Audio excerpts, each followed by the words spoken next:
Can you hear me, Jimmy? Now you're depressed about the Yankees.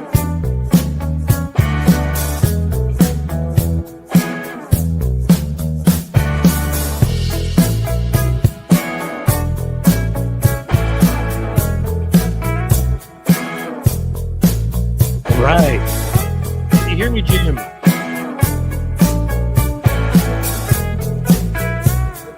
Hello. I see Lefty Graham. Excellent. Hello, hello. Hello, hello, hello. Hey, folks. Welcome back. I am your host, Cliff Schechter. This is Cliff's Edge. We don't call it a podcast. We'll call it a live stream. We stream live. Thanks for being back. It's Wednesday, 2 p.m. Eastern here in the Queen City, Radio City, the beautiful city of Cincinnati. There's a lot of crap going on out there, man. They sure throw the feces at you quickly, let's just say. I'm trying not to curse in the first few minutes. We'll let it fly later. We've got a lot of good stuff coming up. David Schuster will be joining me. We've got Kristen Crowell, Fair Share USA, who is fighting to get rid of that terrible BBB bill that we won't even say it's beautiful. It's just the best bill you've ever. Okay, I'm not doing that. And the harm it causes everybody. And that got me thinking, cuts to Medicaid, cuts to SNAP, but they made sure to put some important things in there, like, well, you could write off your first, I think it's your first year of your new jet airplane. Write that off because you should be able to write off the costs associated with that. If you have any of you happen to own a rocket launching company? Yeah, you know the way airports can issue bonds? Now you can if you've got a spaceport. Gee, who are the people that have spaceports? I feel like Bezos, Musk. We should starve kids so they can have that. Shouldn't we? Yeah. So I thought I'd talk about something that I think is really important and I think sort of ties together everything we're dealing with right now. We have what can only be called a predator class in America. They are the predator class. And if you think about it, who they are is a very small group of people, right? We talk about them as the billionaires, the super lobbyists, some of these guys who are, these little creepy advisors who hang around with Donald Trump, like that vampire Stephen Miller and 8-Ball McQueen there, Donald Trump Jr. and all the rest of them, right? They're this creepy, exploitative group of people that see all the rest of us. We're just parts. We're goo. We're stuff for their experiments and their algorithms and the rest. Like, we don't really exist. And the crazy thing about the predator state or the predator economy, if you call it that, and I don't want this to get mixed up with the movie Predator, because obviously the Predator franchise, they had some bad ones along the way, but some of those films are good, especially the one with Schwarzenegger killing them, whatever fits well. Schwarzenegger's taking on the Nazis on the right. But I'm not saying these guys are the same as them. Kash Patel looks like them. I'll have that in my Substack today. There's a common ancestor there with Kash Patel and the Predators. You'll see. But I'm talking about these sick individuals. We've talked about Jeffrey Epstein and sex trafficking. They, of course, are sexual predators. Abuse towards women, Hegseth, Trump, whatever. They're predators when it comes to women. One of the biggest area financially, they want you in debt. Get their credit cards. Look what I just got. Hey, look at that. I haven't been a student in I don't know how long, but man, they sure do send these out to everybody. Who's eligible to borrow? How much can you borrow? And I had to open immediately on this thing. I mean, God forbid I'd waited a day before borrowing $225,000. And gee, our lifetime debt limit includes federal and private loans combined. I mean, a whole lot of bullshit in here in the end. They're just a glorified payday lender. Man, they want you borrowing for your car. They want you borrowing on your credit cards just to eat. They are predators when it comes to everything, okay? Your prescription drugs, your healthcare, your food, anything you need, they want to control you.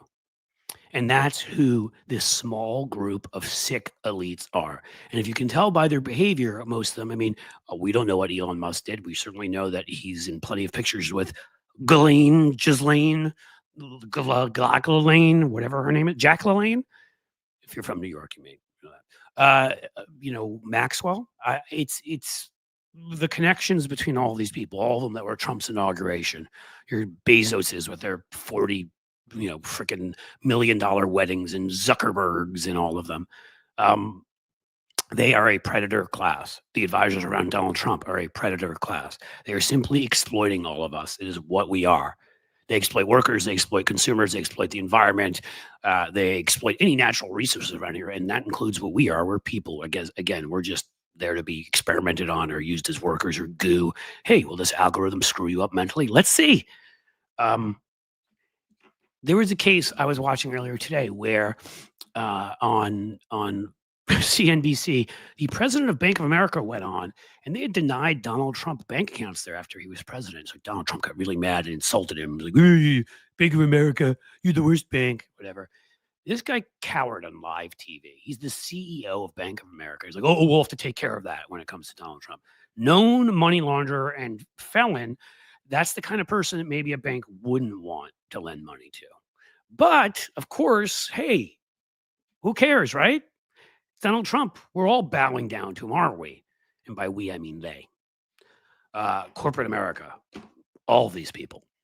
And I just wanted to make, the point. The last couple of weeks, it's not like this is something that has been terrible for me, but you read story after story about Americans who, if they got into trouble, they wouldn't have $1,000 at their disposal, or the ones that says that for what they consider a respectable middle class lifestyle, reading one of these studies, where 60% of Americans can't afford to just take a week's vacation every year and, work their jobs, take a week's vacation, enjoy leisure activities, just regular, what we used to call regular American stuff. Can't do it. There's even something on upper middle class populism. And again, folks, I want people to take this seriously because we are all in, everybody is in this together against this little ruling class. These are people that thought they're doing great, making even $200,000, $300,000 a year, can't afford to send their kids to private college, can't afford to pay for childcare, can't always afford the commute to work, can't afford like health care if there's a major thing. It's like, I'm not saying they're the same as people that are destitute, though I am saying that we've all of us been exploited by this small group of evil people. And this is the way every society goes, where they try to have all of the power in those couple hands at the top again. The ass kissing advisors, the wimps like the CEO that went on TV. So, a couple weeks ago, somebody sideswiped my car and my nice little Subaru. Just a innocent Subaru, didn't do anything wrong, unless somebody took a sledgehammer to it. But I came out and somebody had hit it. Of course, they didn't leave a note because we're living in Trump's America and everybody's encouraged to be their worst person they can be. And it was far enough away from where I worked that there were no cameras. So no way for me to prove anything. So thankfully, insurance company did offer to pay for it. But of course, I've got a $50 deductible, right? So I got to pay $50 up front for something I had nothing to do with. Then they give me a rental car and I get a fob. And of course, the rental company is one of a huge conglomerate because they all are. Nobody actually owns their own decently middle or small company. I mean, who would do that? And I spent Monday, guys, I couldn't almost get my work done. I misplaced the fob. We got a cute little kitty. I've talked about her before. She's got diabetes. I walked in the house at night, had to give her shot. And being the absent-minded ADHD doofus that I am, and I say that affectionately about myself, so nobody take offense at that, please. I left the fob in the cat syringe box. I don't usually do that. I put all the stuff that's important to me in the same spot because I know myself and know that if my wallet, keys, whatever aren't all together, I'll lose them. But I did this. I spent all day looking for it because when I called them, do you guys have an extra fob? Of course not. What can we do? Well, we can come and we can tow your car back here. That'll cost between $400 and $500. Okay. And then what? And then we make another fob and that will cost about $250. So you see, with the 50 I started off with, and now the 750, 650, 750, whatever we're talking about here, we're talking about $700 to $800 out of my pocket. Just like that. No, they couldn't help me out with an extra fob. They couldn't help me out in any kind of way. All they could do is sit there and wait to just extract from me. And thankfully, I have a wife who is 3 times as smart as I am on a bad day, and she found it. she in the end was like, hey, let's check the kitty box, and she found it. But even if we hadn't, I'm lucky enough in that it would have hurt, but I could have afforded it. But how many people, if they got hit with something like that, $700, $800, could not afford it? How many people would that absolutely destroy? A lot of us, according to anything out there, up to 40, 50% of us, according to recent studies. And again, it is this predator class. They are one in the same. Because everything to them is sociopathic. Everything to them are things to be used. I don't care if it's a Jeffrey Epstein group, their little cabal. I don't care if it's someone like Pete Hegseth and how he behaved towards women. I don't care if it's the banks, it's insurance companies, it's all of them, because we are people to be put in debt. We are resources to be used and then dumped when they are done with us. Do we want that kind of country? Because that's a decision we need to make now, because that's where we're headed. Luckily, there are some good folks. There are some good liberal folks, some good leftist folks, some good moderate folks, some good Democrats, some no good Republicans. Sorry, I've given up after Lisa Murkowski's vote for that horrific bill. So I used to say maybe there's a good Republican here and there. They're going to have to show me one again soon before I'm going to believe it. But that's where we are. That is the state we are currently in. Okay, we are in a predator nation, and that is what I'm going to call it, because we have the predators of this small group of advisors and super rich and whatever who use and abuse and discard the rest of us. It's sickening. It's not America. It's not American. It's not what we are supposed to be.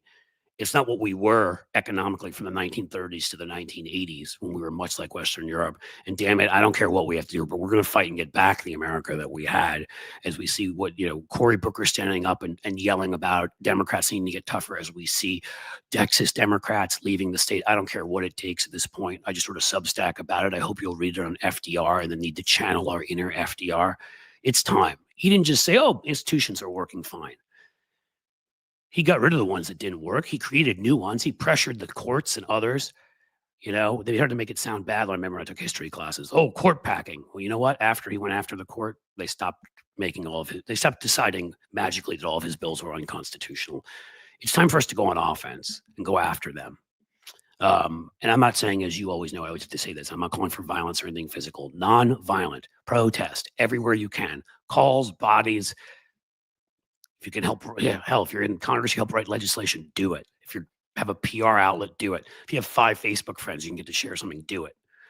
But don't let them continue us on this path to where it is literally this group of people that are able to be predators and the rest of us are the prey. That's what I have to say to start off today. David Schuster, I see, is here, who I'm inviting in. I also see Kristen Crowell, whose name I hope I'm pronouncing correctly, is here from Fair Share USA. Sorry, I can go a little bit long on these here and there, but I get a little bit angry. So let me, well, David Schuster, you all know, right?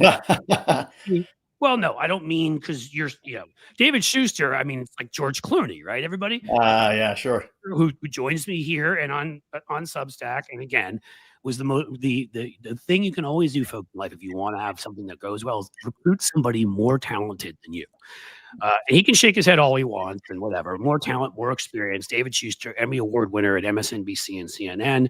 Cliff, we all have our talents, and we also all have things that we are not so good at. So, well, I told you, apparently holding on to a fob is something I'm not good at. So don't give me that. Now I want to introduce Kristen, who I'm so excited to have here.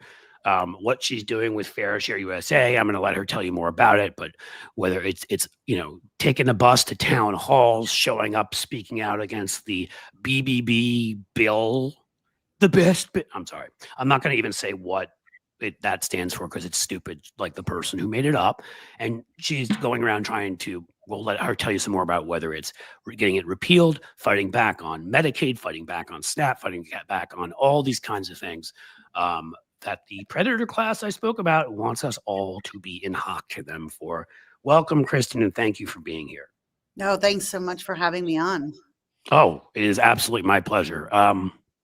I know you caught the end of what I was saying. Hopefully that didn't take things a little too far for you. Not for me. You're channeling exactly the sentiment that's coming from the ground right now. I'm dialing in from Scranton, Pennsylvania this afternoon, and we were at a town hall last night with nearly 200 people, standing room only, and people are angry about what is going on in this country, and they are desperate to fight back and desperate to do anything they can to hold the line and put this administration and the Republican members of Congress on notice that we're not taking it anymore. Full stop. We are not taking it anymore. Well, good. And your organization, Fair Share USA, has been driven in part, I think, from what I've read, by the growing wealth gap between wealthy and poor, and the idea that the wealthy are essentially contributing less and less, and the rest of us are having to contribute more. For a long time, it seemed like it was sort of orthodoxy that, oh, there's no way we can raise taxes on the wealthy. But it feels like that's changing. What are you picking up in your work? It's absolutely shifted. And the shift started several years ago. I've been doing tax campaign work for nearly 15 years. I ran the Massachusetts Millionaires Campaign, which successfully implemented a surtax on income over $1 million, generating $6 billion in new resources for public education and transportation. That was done by the will of the voters. And folks understand that this is a big grift, that the billionaire class is taking more of our tax dollars that we pay in off of our work and are running up a score of endless greed that seems to have no bounds. And they get it. And regardless of who folks voted for 9 months ago, we see that this is a true populist uprising. And I've been an organizer almost 30 years. I have never seen anything like this. Wow. I mean, that's the thing, Kristen, is that is my concern. And I'm not a good actor. So luckily for me, I actually really am angry, though I will fit in humor here and there because I'm also not a good actor. So I make jokes when they pop up. But my point is that if I'm that way, right? And I always consider myself kind of, I'm sorry, I keep getting binged. I have to turn that off. But I consider myself sort of, standard, pretty liberal guy, social democrat, in what I believed. But I am at a point now where I'm looking at, every proposal from the last, I don't know how many years, like AOC speaking about a 70% tax on every dollar over, 10 million. And I'm sort of like, why not 90? But certainly 70. I'm looking at, Elizabeth Warren talking about a wealth tax. I'm trying to remember what it was, 2%, 3% on wealth over $50 million. I'm like, why not 5 or 10? I've had it. And I know enough about history as a near PhD who could not write their dissertation, but studied all this stuff to know, the Gilded Age comparisons, the ridiculousness of the situation we're in, the amount of control, the wealth. So I guess what I'm saying is I understand sort of where you are, what you're seeing, but how do we put that into practice to actually get the change that we want? Well, first of all, we have to build. We're building the demand. The demand is out there. Frankly, I think it's one of the challenges that myself and other organizers are really grappling with, which is, can we continue to give enough activities to the folks that are turning out that feels sufficient for the moment? And one of that is to be bold, to be unapologetic about what are the policy changes that we know work. We know that taxing wealth, taxing corporations, let's put it all back on the table. This is the second round of failed Trump economic policies, another tax giveaway. Let's repeal the whole damn thing and put in policies that reflect our values and deliver for working people. Full stop. It's as simple as that. And the work that's being done all across the country, and Fair Share America, I've been on a bus tour that kicked off on June 21st. We've gone over 8,000 miles, over 40 events. It is regardless of what corner of the country you're in, if you're in a liberal city, if you're in a tiny red city, this is the sentiment. And I'm hoping that Washington politicians who are gearing up their campaigns and the consultants that will run them understand the moment that we're in. Because we have to be bold. We have to do something different. or everyone loses credibility. Like if you're not with working people right now and pushing something bold, Yep. you don't have credibility. And it doesn't matter what party you're representing. They are angry and they are coming for something different. The argument that we've heard so often from Republicans, conservatives, the wealthy class is that, oh, well, when you give tax cuts to the wealthy, that somehow helps stimulate the economy because the money somehow trickles down. Never mind, of course, that if you give tax breaks to somebody who already has a lot of money, there's no guarantee that they take that money and actually spend it on the economy. They could put it in their mattress, they could put it in a bank, they could put it overseas. So there's no guarantee they actually do circulate that money into the economy. In terms of policies, though, is there a particular policy that you have seen, aside from what's happened in Massachusetts and other places, where there has been this incentive built into either the tax code or just in society in general to get people to take money and circulate it back into the economy, if that is in fact the argument? I mean, that argument has been a broken record. And when it comes up in town halls, there's a universal like laugh out loud. When you say trickle down economics, people just laugh. They're like, yes, it has not rained down. I mean, we saw with the jobs report that came out a couple of days ago, this is not creating new jobs. We know that. I mean, that wasn't the Bureau of Labor Statistics' fault for making up. Sorry, I couldn't help myself. Go ahead. No, but it's people see this for what it is. And, you know, we're going to cut the corporate rate and that will somehow drive down prices. That's a joke. I mean, it doesn't matter how much money they extract from us. The cost of living goes up. The industries are, the regulation on the environment, that trying to get to a better, cleaner economy, or our utilities are going up. I mean, there was a town hall in Tucson, Arizona a couple nights ago where one of these big data centers is coming. There were 1,000 people that turned out screaming, like, we don't want these big data centers ruining our environment and further extracting us. Like, we're done being extracted from. And the public doesn't buy it anymore. So it's laughable to me as they're trying to use their same old talking points. Like the GOP is trying to spin this and the public is just absolutely not buying it, which gives me hope that we are in a different place to put it all back on the table. I'd like to say quickly to give David credit here. We have our friend Sirius here. So this is the same thing that broke Greece. And David just wrote a column at our Substack comparing. He's like, if you want to see the future of where we're headed, if we let this happen, take a look at Greece or Argentina. And that was exactly correct. So great point, both of you.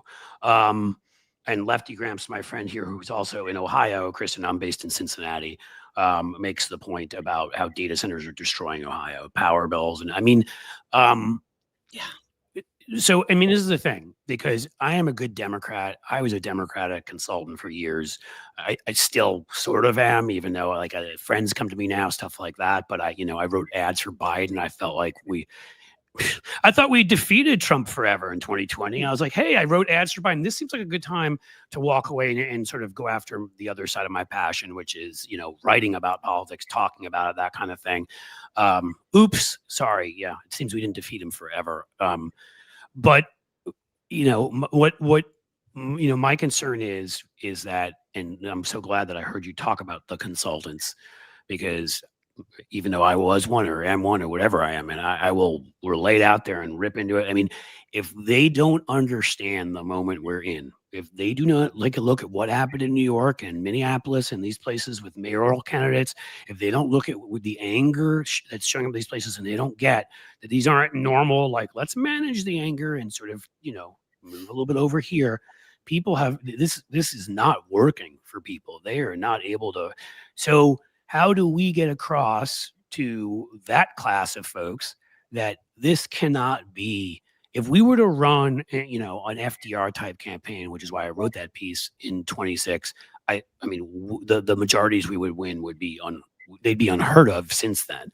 If we run some tepid, wimpy, whatever, how do we get that message across? Or maybe we're doing it right now. I don't know. But I hope they're listening. And I would say come sit in any town hall meeting they're going to keep happening. I mean, the genie's out of the bottle. Voters are Can I So just say also one more thing? I don't want to interrupt you, but the thing I meant to say is what scares me is if we don't, they will.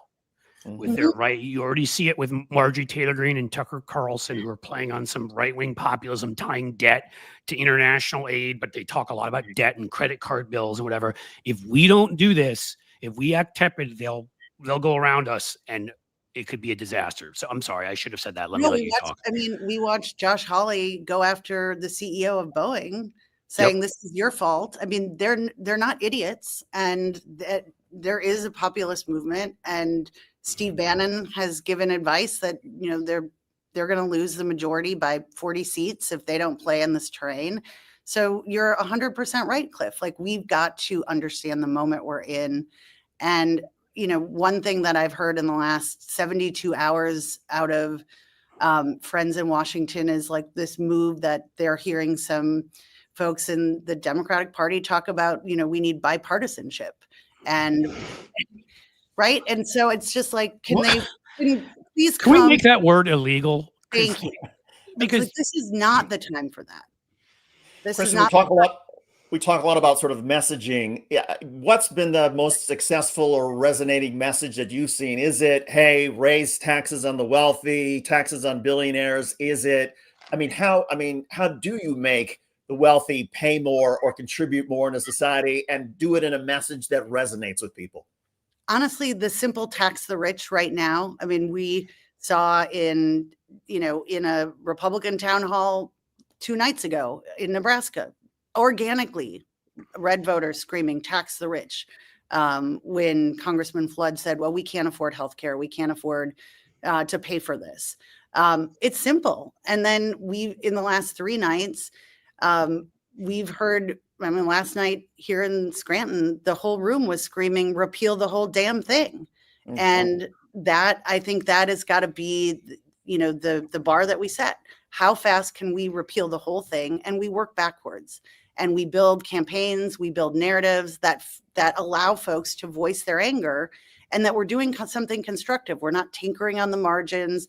We're not looking for a study or a committee or a bipartisan solution. We're saying, no, this whole thing was heinous. Not a single Democrat voted for it. So let's repeal it as fast as we can and use that as the fuel to engage this movement in a productive way. That's not just about winning the next election, because frankly, that's another thing. They don't want to hear about just the next election. They're like, what are we going to do? If we vote for you, it better be for real. It better be for substance. Right. So I hope as folks are thinking about running for office, they're also paying attention to that. This is not a game where we're just looking for the 50+1 and we just want to get through the next election. People are demanding action and as fast as possible. Well, let me put it to both of you, both because Cliff has advised campaigns and because you've run them. Let's suppose somebody stands up and says to somebody wants to run for Congress or whatever, hey, I am, to use Cliff's point, I am $500 away from economic ruin. If my car gets hit by somebody and I have to pay something, if I have some unexpected medical bill, I will declare bankruptcy. How do I get out of this? What can you as a member of Congress or a government do to solve my problem? What's the best answer? I don't know. I don't want to jump in. Cliff, do you want to go first? Or do you? I would say, well, I don't know. Should I go first? I'm being a little impolite. It's tough. Listen, from my perspective, I would say to them, what we have isn't working right now. So I don't know what we would do for you. There probably are programs, either federal or state, that can help you. But that shouldn't be the way it should be. You shouldn't be under that anxiety. It's why I wrote that piece when I came back from Italy, where people were just happy. And medical bankruptcy was a term nobody ever heard. Mm-hmm. And, it just shouldn't even be a word. So what would be my thing? I would say to message like an actual authentic human and say, do you want to worry about these things? Do you think so Elon Musk can get another yacht or maybe get 50 feet added onto this one that you should have to worry if you can afford healthcare? You should have to worry if you can pay for childcare. And I wouldn't just even talk to the most, as the point I made in my rant at the beginning, if they turn us against each other, that's how they win. And so, folks, we have to realize that there are people who many of us would consider to be doing very well, who make a couple $100,000 a year, who are scared because they don't have health care, who can't afford to send their kids to college and all these things. And we need to incorporate them into what we're doing because they're being screwed by the same people. So what I would say to somebody without $500 is I would say, because the only thing I worry about, Kristen, is when we say tax the rich, well, then the Republicans get to define it and say, well, Democrats consider you rich if you make $15,000 a year. I would say tax the billionaires. Break up the monopolies, tax the billionaires. They're easy messages. They're straightforward. Tax the corporations, tax the big corporations, or if you want to get him, tax the multinational conglomerates, whatever. I mean, to me, it's very simply, this is a ridiculous system, ridiculous that nobody ever would have imagined to be any good. You with your $500 debt, it shouldn't be a worry.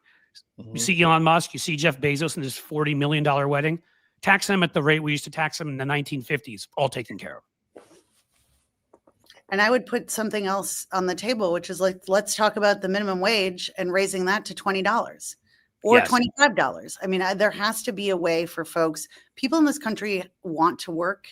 They want dignity. They don't want to be on the margins. I mean, I talk about this when we're out in the town hall setting, but my experience as a single mom 20 years ago, it was an $886 dental bill that sent us into financial ruin. And I think we're also creating space where we can actually talk about these things without the stigma and the shame, because we feel like when you're in that position, you feel like you did something wrong. And we all want to provide for our families and for our neighbors. And this system, I would say the system is rigged against you currently. Like you are not a crazy person to feel like you can go to work, you can work 2 jobs and not make it. And we've got to take on the whole system, which does mean, taking on corporations, breaking up monopolies, and means paying us a fair wage. It's making things like childcare and healthcare affordable and accessible. And there's no reason we can't do it. We've seen more billionaires created since the pandemic, which is bananas, where most families, since the pandemic, most families haven't fully recovered. And we've had more billionaire growth in this country than anywhere else on the globe. And we need to take it on. And they have more money that they can spend in their lifetime. So need not pity them. They will be fine. They will be fine. And I want to address something related to that I've seen in the chat here. I've seen you guys talking about the student loan situation, and that is a scam. I mean, I'm not advocating for that. What I'm advocating for is what our parents' generation, heck, even me, when I went to college, the university I went to was 3 times as expensive as it was back then now. What I'm advocating for is a situation where there aren't such a thing as college loans. I mean, maybe little ones, small ones. Hey, you need an extra $1,000 or something of that nature, $500. But I'm talking about, a situation where state schools go back to what they used to be, which is so affordable, so cheap. Again, what I experienced when I was in Italy, where all of the schools cost between 500 and 4,000 euro. And if you want to translate euro, the day I was there, it's probably a little different now. That was a $4,665 cap on the top end. That was your top end is what you would pay at that point. So that's what I'm advocating for. And if private institutions want to keep being ludicrous and raising them, don't go there. I mean, I still think we should have laws that should manage that. But if we can make sure that public schools are affordable for everybody, I mean, my gosh, there used to be, when I was, even me, 90s, right, going to college, I remember UCLA cost something like $1,000 or $2,000 a semester. I mean, there were plenty of states that had schools that were that affordable. Terrific school here in Ohio, where my son is going, older son's gonna be going, Miami of Ohio, is still one of the better ones in terms of how much it costs. But it's still under 20,000. But back then, I think it was about 8 or 9, maybe 7. I mean, this is what we should be looking to getting back to. So that's what I would say to you guys talking about college loans. I'm not saying, hey, let's load the system up. Let's get people more money so they can dump more into and get into more debt. No, that's not what we want. We need to end that damn system, because it doesn't exist that I'm aware of in any other Western democracy anywhere that this kind of garbage happens, that you have to start off life or your work life and that kind of debt. I just wanted to make that clear. Can I ask you something quickly, Kristen? Well, we have some time here, but I want you, I don't want to take time from you, David, but I do want to know this. I've always thought that we have been too shy about using, these state measures, right? Ballot measures. The right wing has used them so effectively. We've started doing more of that recently. But if I remember correctly, I looked up at the time, there's something like either 24 to 26 states that have some form of this. Wouldn't that be a way to show that there is massive support for this? I know they would do what they would do here in Ohio. What they would do is the Secretary of State would get a hold of it and try to change all the language around to trick everybody, like they did with a ungerrymandering measure, because they are cretins. But this would be a really hard one for them to trick people on, and maybe keep it to start off by keeping it to the most egregious cases. Maybe say, a ballot measure that there's going to be a state tax on if you make over, $10 million a year. We're charging an extra 20% on that, whatever it might be, right? I mean, is there, would that be a way in a number of states, particularly states like this one that are not blue and sadly not even purple anymore, to show that there's support for that and maybe push Congress to act? Well, there's a number of states that are looking at putting proactive revenue measures, protects the rich measures on the ballot. So that is a strategy that our state partners are looking at. I know Ohio is one where you almost have to go to the ballot in order to do anything. Yeah, our state legislature is a cruel joke. Absolutely. But then there are a number of states that, like my state, I'm from Wisconsin, we don't have the ability to go to the ballot. And so it is about having multiple tactics and strategies on the board at all times. And we have to be, pushing our federal members of Congress. But right now, the states are going to have to absorb massive hits, thinking about how are they going to take care of the folks that will lose healthcare and food assistance. So we all have to be creative. And I think, putting it all on the table, whichever way you can. There's a number of states that have a constitutionally mandated flat tax. So we just have to be really smart about, there's not at the state level a one size fit all. No, there never is, right? There are a lot of options. I just meant if we had a couple examples of it, right? 5 or 6 or 8 of these things passed, it helps send that message that, this is what people want. That's kind of my thinking. That's all. Kristen, I want to get back to something you mentioned earlier, and that it struck me that in your 30 years of doing this, you've never seen people so riled up, such a groundswell of sort of anger and frustration and wanting things to change as deeply as exists now. What are you picking up in terms of, do Democrats generally also recognize that, or do we have this issue now where you have, some of the Democrats, some of the progressives are like, let's go big. The political support and will is behind it. And then you have the more establishment Democrats are like, we're a little afraid. And where do you see it? I mean, you can just read the reactions to the New York mayor's race. It underscores they don't get it. Mm-hmm. What he's pushing around affordable living and housing and is not radical by any stroke of the imagination, way outside of big blue liberal cities. So the fact that Democrats are having that debate about, is that too far? Is that too liberal? That's ridiculous. Come out to a town hall, come out to somewhere where you don't expect it, and come sit with us, because I think folks that have not left their safe bubbles would be deeply surprised by what's going on. And also it's super hopeful. I think it's also easy to fall into everything has gone to hell and this is so terrible and we don't have agency. No, you go sit go out with the American public right now. It is the most hopeful place to be. The energy to do something different and to work together is, like I said, it's something I've never seen. And I think we have to really work to be sufficient to meet the moment. And not trivialize what their experience is, and not ask them to do dumb stuff. Like, this is a moment to invite folks really in to be part of the planning and strategy, and not minimize what they're going through. On a federal level, and there've been people pointing out some of those stuff for years. This is why I always, to me, I mean, Trump has put all of the worst aspects of American society on crack, for lack of a better expression. But Reagan is that dividing line where we went from believing in all of us to this selfish, just what's good for me.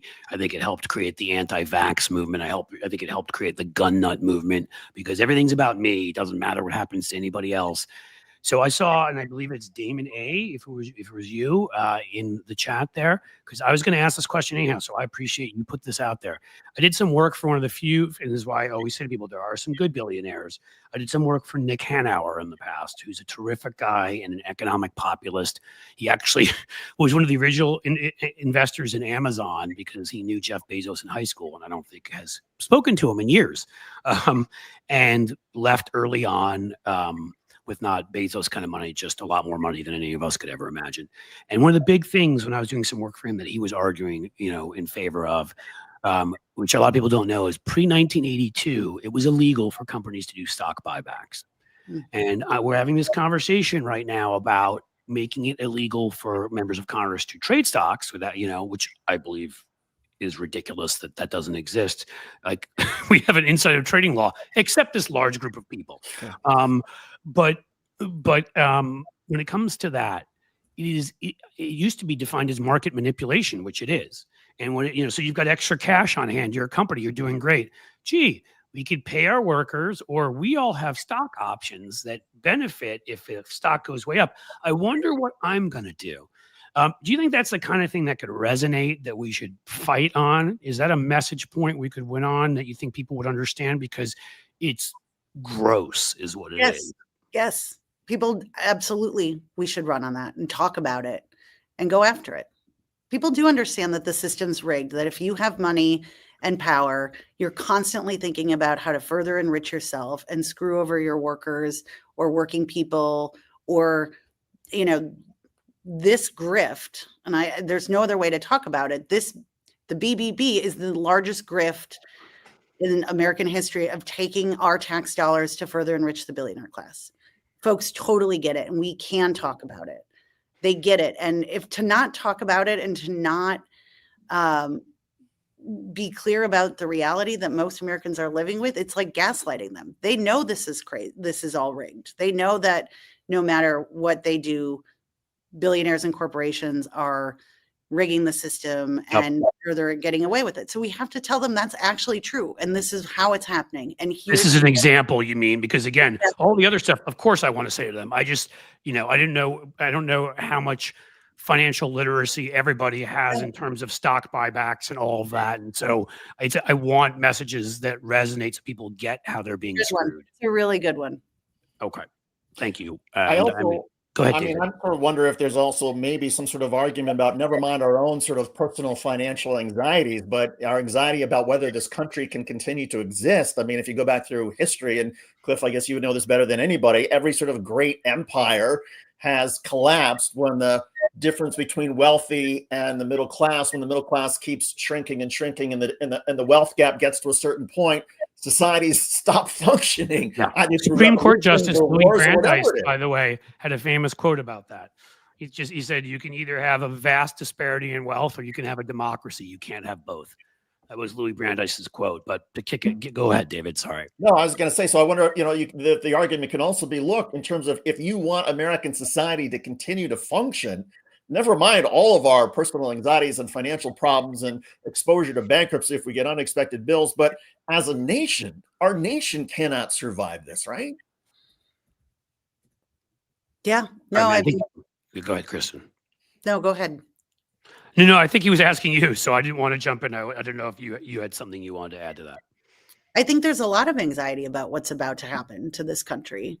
And so I definitely think it's part of the conversation, and it still needs to address the how is this going to impact your life? I think we cannot, the pain that folks are in, the folks that are standing up at our town halls and telling their stories about what may happen to them if they lose their health coverage. I mean, we had a quadriplegic man in Iowa, in Cedar Rapids. His name is Garrett. He's been paralyzed since he's been 4. He's like, I might die. I mean, the anxiety about just surviving what they've done to us is enormous. We met a young mom with her baby who's 5 months old. She makes too much money to qualify for Medicare and food assistance. She's a 5-month-old baby who's uninsured in this country while she's working right now. So it's hard. Like, I think, David, to your point, there are folks where it's like, yes, this country, how will we survive this? And then for some folks, I think it's just too big. Like, it's like, I can't even worry about whether America survives. I'm not sure if I'm going to live. And that's the desperation that folks are in right now. We're talking about 17 million people losing health coverage. It's a scale that's like hard to really put in words. And so, again, going back to the consultant class and the politicians that are emerging, like you really need to take it in, and preferably you'd come from us. You'd come from working people, and you'd understand this intimately, and not be trying to speak on behalf of folks, that you would really be able to walk the walk. And I think that's what it requires, is a really different kind of politics right now. Yeah. And can I say, I can't stand this sort of when people after a campaign, everybody does this in sports too, right? If you win, you did everything right. If you lost, you did everything wrong. 107 days, Kamala Harris's campaign was one of the most effective I've ever seen. They were aggressive. They hit hard, mocking Trump and using sort of the kind of responses and attacks. I think were they perfect at everything? No, I don't think they embraced certain digital platforms enough. I'm not going to, but when everybody tries to say, oh my God, she messed it up. People were walking away post-COVID from status quo parties. And that was the point I wanted to make here, which is we absolutely cannot run as the protectors of the status quo. We have to attack the status quo. And again, I'm sorry, I'm not just trying to push this one piece, but it was one of the things I put everything I thought into this one on channeling FDR. FDR didn't come in and say, all right, I get it. 25% of you unemployed, but it's going pretty well. We'll get around. We'll get there. He didn't just say, oh, the institutions are working. There were some that were working, and he bolstered those. There were others that weren't working, and he either challenged them, like the Supreme Court, or he trashed them, and ones he could, and he got rid of. And then he created all sorts of new institutions, the Social Security Administration, the Workers' Progress Administration, these kinds of things. To me, this is that moment. If we don't run on creating new, the institutions that have been successful, run on bolstering them, making them stronger. But on the ones that clearly have failed us, we need to run on creating a whole set of new institutions. Throw that, the era of big government crap is over, out the window. Republicans are the ones, by the way, who've brought us big government. They're now dictating to all of us, from women with their bodies to corporations and what they say, what all of us can do, and run on something that challenges the status quo and says, we get what you're going through, because this isn't working. And frankly, it wasn't working when Mitch McConnell was hijacking the Supreme Court and launching money into races. It wasn't working when Newt Gingrich was training his people on how to attack Democrats. Like, this has been a long time thing that Donald Trump is just the final symptom and worst embodiment of. And I feel like we need to make a generational argument for we need to head in an entirely different direction and give those examples of what it is. Am I a crazy person, or am I making any sense? Or both? I think right now it requires us to think completely different and to throw out the blueprint that we've been raised on in terms of how to win campaigns and what is the right messaging. I mean, how I've fought for years, Democrats around that we need middle class tax cuts, that's the conventional wisdom, that you can't say tax the rich. Now that's the mainstream. And one thing I did want to offer one suggestion, and it's a little bit of a critique to the Harris campaign. Okay. And that is like billionaires like Mark Cuban were propped up as the economic advisors, or the ones helping write the policies. Let's have regular people propped up to be advisors to campaigns. We know what it's like. Like, I would love for some of the folks, let's ask them the questions. Let them give advice. Is this a good policy? Does it work in practice in your life?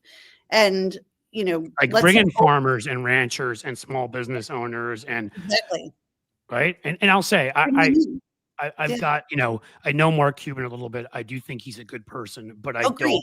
I don't think I fully agree with what you're saying. And again, I wasn't saying there shouldn't be any critiques of Kamala Harris's campaign. There can No, be, and you're right. You can't just be like, he's a billionaire, he's successful, he's my advisor. Why not have some people in there speaking for all these other folks? Well, and Union speaking guys. of who's speaking on behalf of who, there's one other piece to all of this that gives me heartburn, and that is, I agree. I think most Americans would support taxing the wealthy, would support raising the minimum wage. The polling shows that. I think most Americans would even support a financial, a tax on every Wall Street trade, as Bernie Sanders was. The concern that I have is that is our political system still Functioning. functioning enough to that a strong majority of people who support this can get it through, because I feel like our political system has become so corrupted that we know all the billionaire class and the corporations, the people who might have to pay a little more will exercise their lobbying and their muscles and be able to gum up things in Congress. And I feel like so much of the frustration is not just that we have these horrible policies, but that the policies so many of us agree on, we can't jam it through this political system that is corrupt. And maybe I'm a little more of a pessimist than an optimist on that. I'm curious, Kristen, where you are on that. Depends on how I wake up in the morning. I mean, honestly, like, the reality is hard. And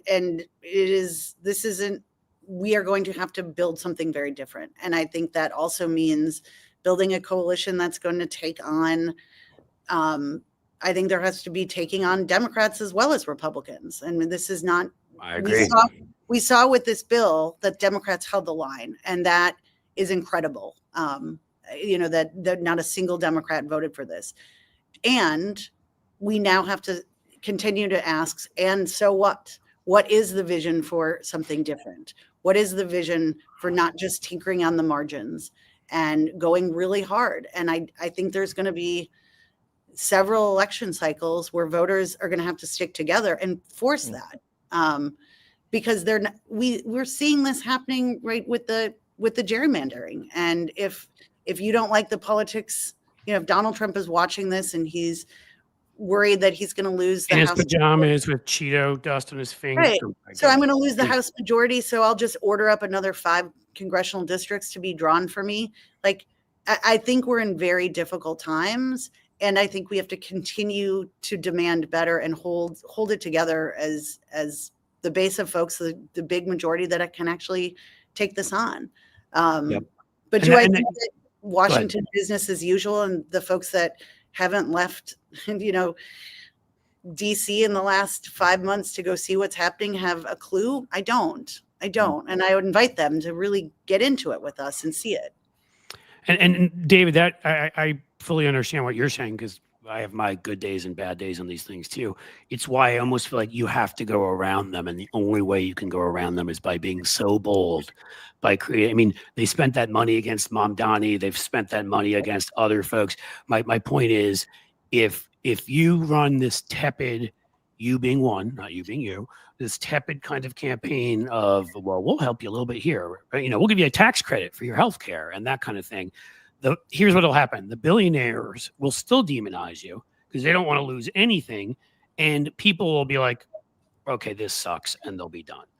If you run this bold, we are going to change things in enormous ways.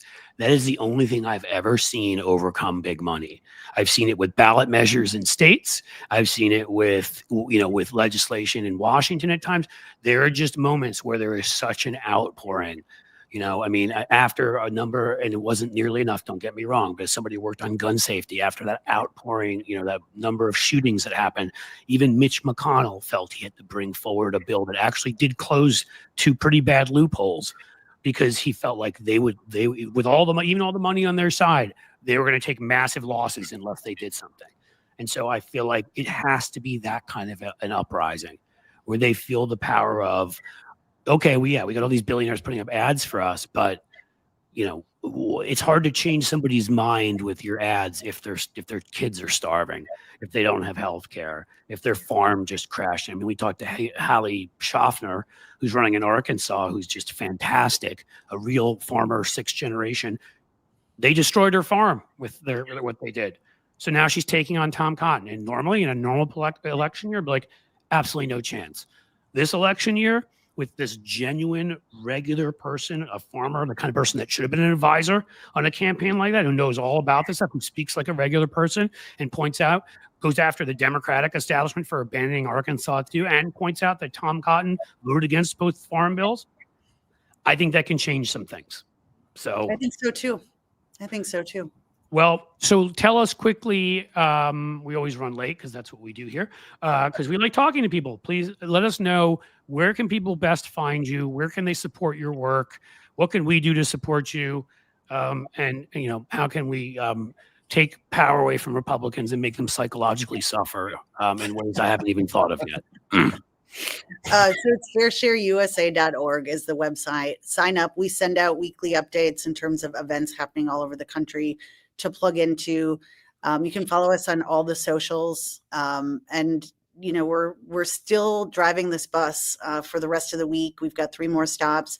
A lot of good stories and content coming out. Again, where are you headed so people maybe can show up? We are going to be in Ottumwa, Iowa tomorrow night. We have a stop in Janesville. We're actually stopping to walk the picket line with UAW 95, who have 130 employers on strike. 4th week on the strike line because corporate hospitals are refusing to do minor wage and safety. That's Wisconsin, right? Wisconsin, Janesville, Wisconsin. Am I remembering correctly? That's where Paul Ryan is from in Wisconsin? That was his district, yeah. So and go say hi to Paul Ryan, everybody, while you're there, and remind him that his whole economic theory sucked. Sorry, go ahead. And then we end in Oshkosh. So we're ending in my home state. We're taking on Ron Johnson, who actually offered an amendment at one point from the Senate floor to make this whole thing worse. And that Did he offer it in Russian or English? Sorry. Go ahead. But Oshkosh is a place that's historically been more conservative. And when we had an event earlier in the summer, I mean, this brings out veterans and doctors and small business. And so it's, like I said, there's a space in this movement for everyone. And that's what we are trying to build and sustain, is a real pro-tax fairness movement.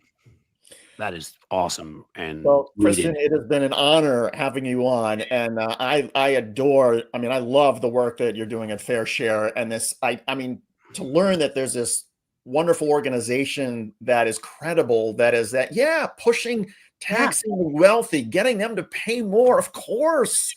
So congratulations on everything you've done so far, and let us know what we can do to help. Please reach out and let us know if we can help amplify because you're doing. We will definitely be in touch, and I'd love to stay in touch. We're planning to be possibly in Texas, Alaska, and other states over the rest of the fall. So we're not going anywhere, not backing down for this fight, and excited to share this with your viewership. So thank you for having us. Thank you. Thank you so much, Kristen, for giving us your time, and actually for getting on a bus and driving around the country. We've done it. Those of us who've done that before know it's not easy. And so thanks so much for fighting for what's right and what we need. Thank you. Take care, and we'll be in touch and send you some clips and all sorts of fun stuff. Wonderful. Thanks so much. Care. Bye. Okay. And, Cliff, I think, she talked about going to other states. Here in Connecticut, there's a lot of wealthy people here in Connecticut. And I have to say, when they had the No Kings Day protests a couple months ago, the crowds were massive. Yeah. And you can see sign after sign after sign about these sort of issues, the wealthy, the elite class, and need to pay more. And it's not just about, the tyranny of Trump. And so to Kristen's point, I think there was an appetite all over this country to reset, to change things, to get rid of this ridiculous bill that just passed, to make the billionaires pay more, contribute more to our education, to our medical bills, et cetera, et cetera. The appetite is there. The question is, can we summon the political will of our elected lawmakers? Well, I just want to remind people, because again, I fall into these things too, but nobody, and I mean nobody, in the late 50s or early 60s thought there was a civil rights bill passing in 64. And it was the people who outside the system went and made noise and showed up and did everything needed to do. So, the folks inside the system felt they had to get it done. Yeah, we needed LBJ to sway, probably threaten a few people and do whatever he did too. But the point is still the same. which is, we can get these things done. We need various tactics like ballot initiatives, like passing stuff that's far more progressive in certain states where we have a trifecta, fighting back on gerrymandering. I mean, that's given me made me feel very good, because I was like, are we just going to cave again? I had faith in that Newsom would do it. I had faith that Pritzker would do it. I'm going to be honest, as original New Yorker, I wasn't so sure about Kathy Hochul, who can be pretty milquetoast. And even she has stood up and made clear that other people are ending up on the other side of that divide from them that are not historically people that were very radical. And I think they've created this, and we need to harness it. And we will not, if we do this tepid bullshit where we sort of say tax credits here and a little bit difference there. No, this whole fucking thing, like I just in a whole new overarching system, and let them label it however the hell they will, and hit them back. And I don't mean physically, but just nail them back when they try to fight with you about it. It should be the easiest thing in the world on healthcare with any member of Congress. Excuse me, who pays for your healthcare? Congresswoman or congressman? Yeah. So just honestly, shut the fuck up. I mean, that's what I would say to their faces.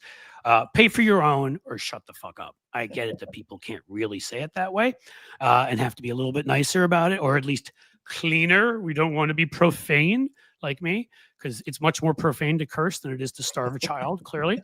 But yeah, I'm glad we had that talk. As you can tell, I'm in a bit of a mood because I just keep reading more about what these people are doing, and it sickens me to my core. I'm with you. You got to go because you got a kid. Kid duty. Another great show, Cliff. Well done. David, thank you for being here. Thanks everybody for watching. You're awesome. Thank you for being here. A lot of people said during the chat, they were like, it's David. He's famous. There's a lot of David Schuster fans. I mean, I'm just telling you, it did. I'm not lying. I will get those screenshots. There are really no famous people in the world of television news or broadcasting. I mean, it's also. What about Jake Tapper? That would be infamous. There you go. Thank you, David. Seriously. All right, thanks, guys. We'll talk soon. Yeah, take care. All right, guys. I was gonna do another rant at the end here, because Donald Trump, you've heard of him? He's sort of this weird, smelly, overgrown, corpulent creature with piss cotton candy hair, and that's the good side of him. He is right now, of course, is not only lying about everything, but he is getting angry because he is being taunted by South Park. And I want to give the South Park guys credit and say, this is what we need to do. Okay, I get it. They have a lot of money. They have a contract. They're much safer than us. I'm not claiming we're all the same in this. But as you know, they made that episode on purpose, sort of saying to Donald Trump, sue us, where they showed Donald Trump's baby penis talking, and he was fat and, all that stuff. They know how to get to him. It's not that hard to figure out. And Trump responded by screaming, yelling, and threatening to sue them. They're like, good, sue us. And they have a deal with Paramount, which is just great. So the Trump people's response was to say, well, South Park isn't important. I mean, they haven't been relevant in years. Yes. I mean, clearly, Pam Bondi, very relevant. I'm glad you picked her for a good reason. Dan Bongino, hugely relevant. But no, not them. So what they, of course, being that this is the most incompetent and stupid, and they don't talk to each other because they're all morons and they're all the lowest dregs of the garbage. Empty a whiskey barrel and it's the crud at the bottom. And they didn't sort of get it that their own team had insulted them, so they sent out a tweet that said that tried to recruit for ICE. I'm not kidding you, using a South Park image. Well, you don't do that to the South Park guys because they have fun with stuff like this. So the team behind South Park on Tuesday sent an unfiltered message to Homeland Security after the agency used a screenshot to show it to recruit agents for ICE. Eat a bag of dicks was their message, which that should maybe become our mantra towards them too. Since it was on X, it was a hashtag eat a bag of dicks. You may want to use that if you're on X from now on, or really anywhere else.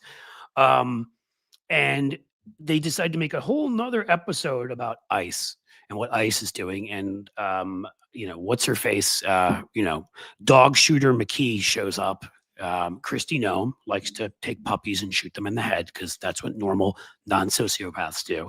They mock her, and they grab this, this image that these guys had used, these losers, the South Park guys, and showed it and said, "Wait, so are we relevant now?" And of course, with "eat a bag of dicks," and mocked them. To which Trump lost it even more, and that is the trailer for the upcoming episode.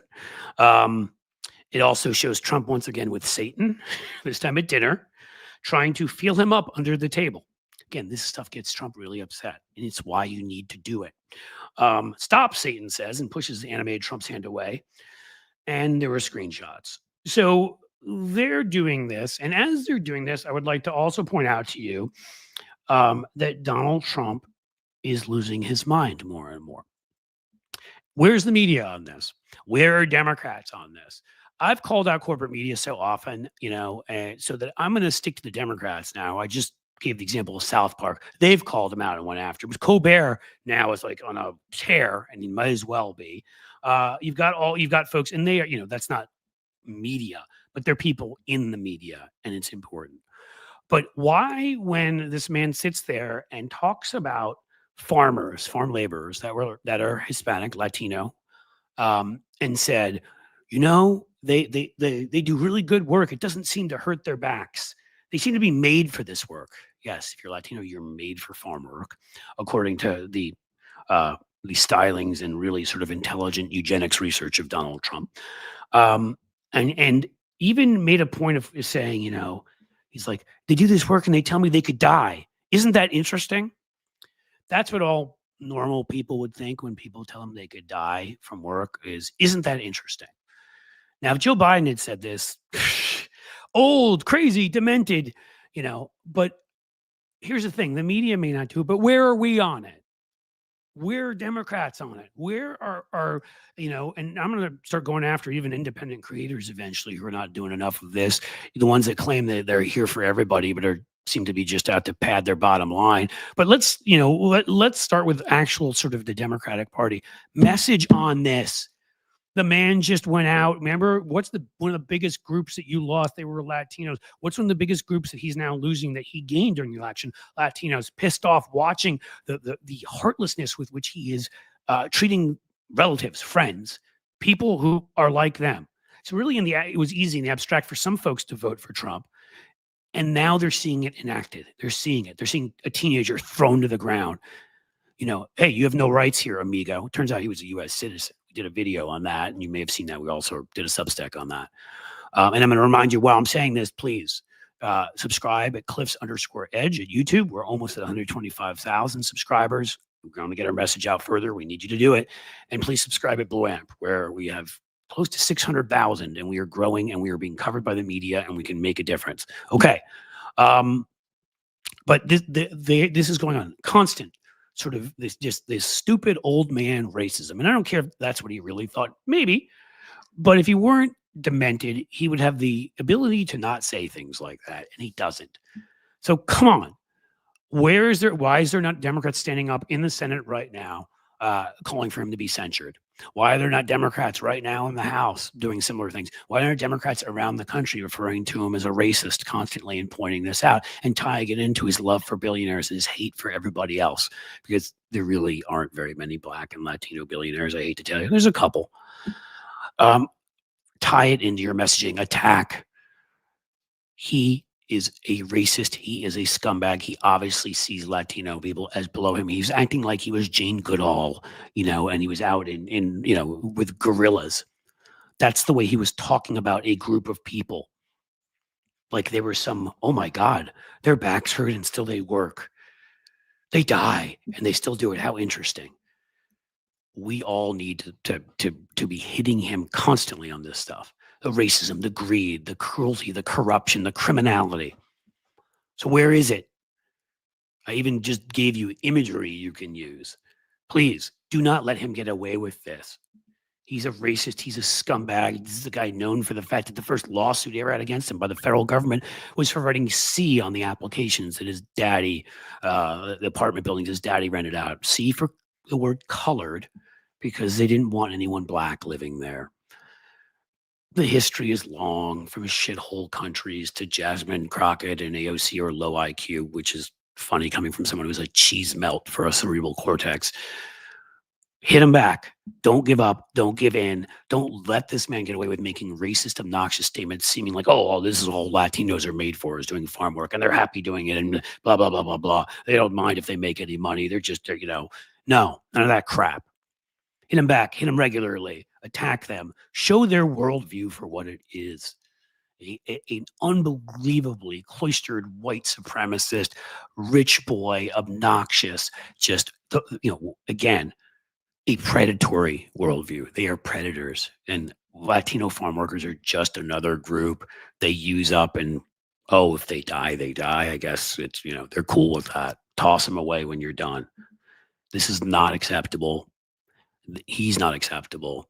They are gross. They're inhuman. And the fact that this pestilence runs our country is sickening. So do everything you can to make sure to get the word out on these kinds of things. I'll be writing it into something I'm writing today. But it's us, folks. We all have to do it. And Democratic Party, you have to do it. You have to be bold.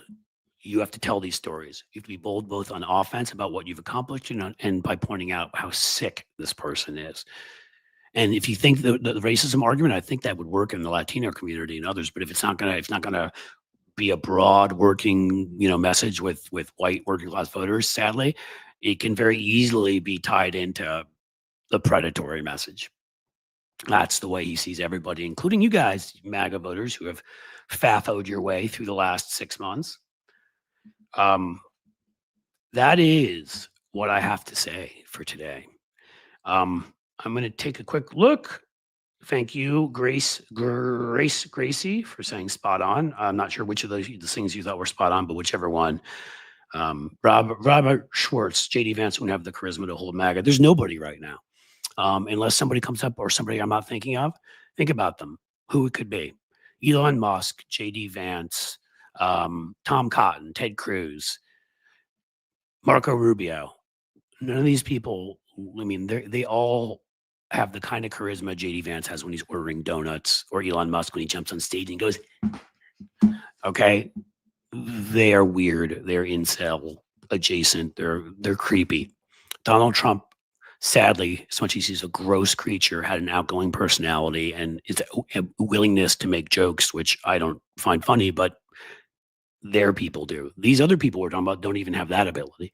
So I think when they're going to try to find someone to unite this coalition beyond Trump. I don't know who that is yet, because I do not see somebody who has the slightest bit of even what I would call right-wing charisma, but I could be missing somebody. There could be someone in the House or somewhere else who could do it. I don't know. Let me say thank you to Sheldon Hughes. Shocker. Thank you so much. I'm joking. Of course, Sheldon gave a Cliff's Edge membership. Thank you so much, Sheldon. Mr. Android, member for 10 months. That's a lot of months. Thank you, Mr. Android. Medical debt and student debt can ruin lives. They can, they shouldn't even exist. Neither of those things should even be concepts. They weren't when I was in Italy. Mr. Android gave me $1.11. I like it. Ones all around. No, I mean, that's the thing. I've said anything helps, guys, and that's why I always do this. Then he gave me $7.77. I must be rich. I'm miserable. LOL. Mr. Android, you deserve to be up here for that. So $7.77 and $1.11. $8.88. Man, you're sticking with the patterns. Thank you. Anything would have been great. Lefty Gramps, as always, thank you so much. And yet so many people vote for the garbage. Sad. It is sad. And that's why we need to be bold in our messages so they know who the garbage is. So that was for $5. I appreciate that. And I think that was, so without me saying anything, we were able to get 5 super chats. So how about this? I'm not going to, not to 10, not even to 8. How about 7? 2 more. Can 2 more people support this effort? Support what we did today. Me and David Schuster, our guest, sent a Venmo to MJ. MJ, you're awesome. Okay. Venmo counts. That's 1. We're down to 1 more. Think of what we do. Think of the Substacks we write. Think of the guest we had on today. Think of David Schuster giving his time, a guy that used to sit there in the halls of CNN and MSNBC. It could be 99 cents. It could be anything. Just, as you know, and I've told you before, I could have talked more about it. It will be in the Substack that tomorrow we will have Olivia Troy on tomorrow, who ran away from the Republican Party when they got crazy. And of course, Sheldon Hughes, $2. Sheldon, you are just about the best. You're one of 3 or 4 here that keep this going. Thank you. We are going to have on Olivia Troy. She worked under Pence as national security advisor, got disgusted by Trump and everything around them, and is broken far away from the Republican Party. She will join us, and we will discuss a lot of the craziness on the right, what they're doing vis-a-vis Iran and Russia and any number of other places, I'm sure. But we're also going to announce we are actually officially, it will be in my Substack today. Please subscribe, blueamp.co. That we are officially, finally, it took a while, launching the Soundcheck Fund. What is that? The Soundcheck Fund is where we have already put 5 figures of funds in to give micro grants to creators. Another reason I ask for these things, Carl Jacobson with a $10 super chat. Thank you so much. So we put in, I'd say, some pretty serious money. We're going to give $500 to $1,000 grants because nobody else is building up the damn lefty sort of ecosystem of independent voices, independent media. So we're going to do whatever we can do, which isn't going to be what billionaires can do. But we put up our $10,000, and you guys, we're through our paid subscriptions right now. We're taking some of that money and adding to it. Soon we will have a donate button so people can do that. We're talking to donors. Wow, you guys are really coming in strong. Charco B with $4.99 super chat. Thank you so much. I missed 1 or 2. Carl Jacobson, member for 10 months. You are fantastic. Uncle Fatty, which just for the name alone, $4.20. Is that a 420 reference? If it is, I may need to go get a gummy soon. Legal here. F Trump, F MAGA. Agreed. So the Soundcheck Fund is going to be our way of on Substack, and we'll do it here at YouTube also, but it's just that Substack is where we blew up with a 12-hour live stream and some other things we've done to having that huge 500,000 plus, almost 600,000 account. So we are going to creators that are smaller or even ones that are decent size, but are not getting the funding they need.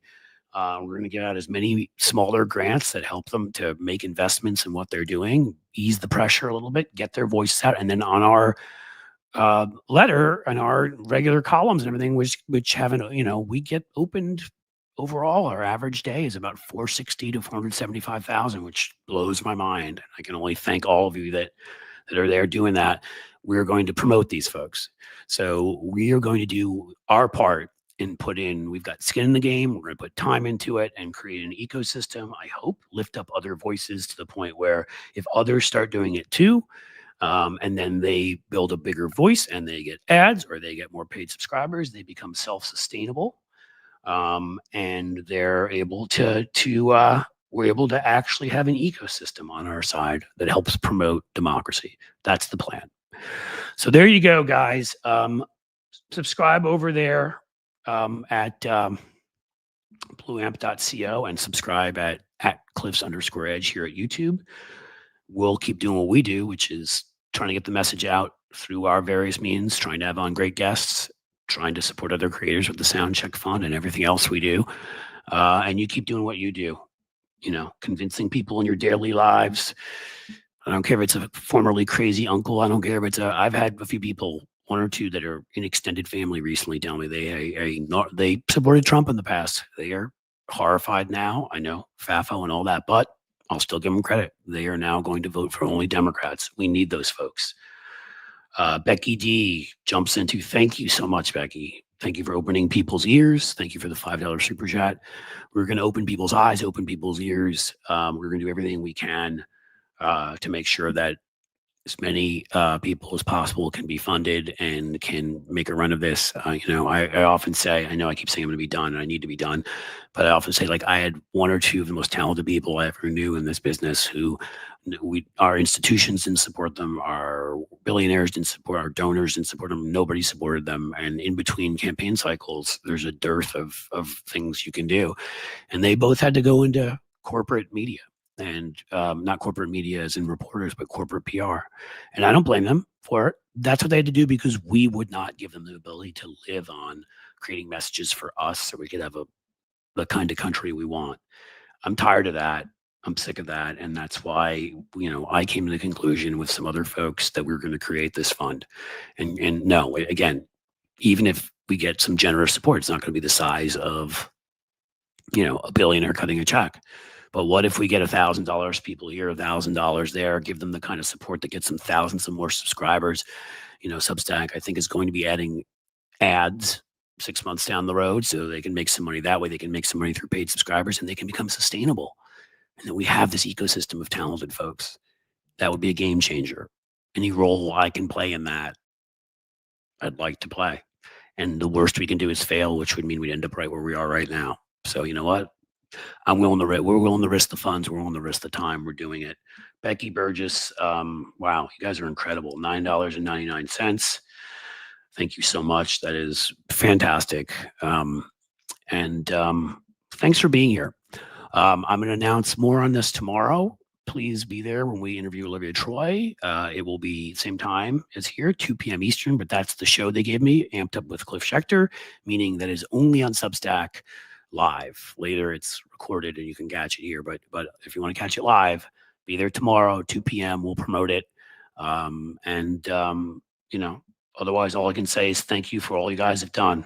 I got to head out. As me again, Roseanne said, got to run. Thanks for a great show. Bye, y'all. I'll say the same thing. Bye, y'all. But instead, I will throw out my oft-repeated phrase. As the sun sets slowly in the west, my friends, I'd like to bid you a fond farewell.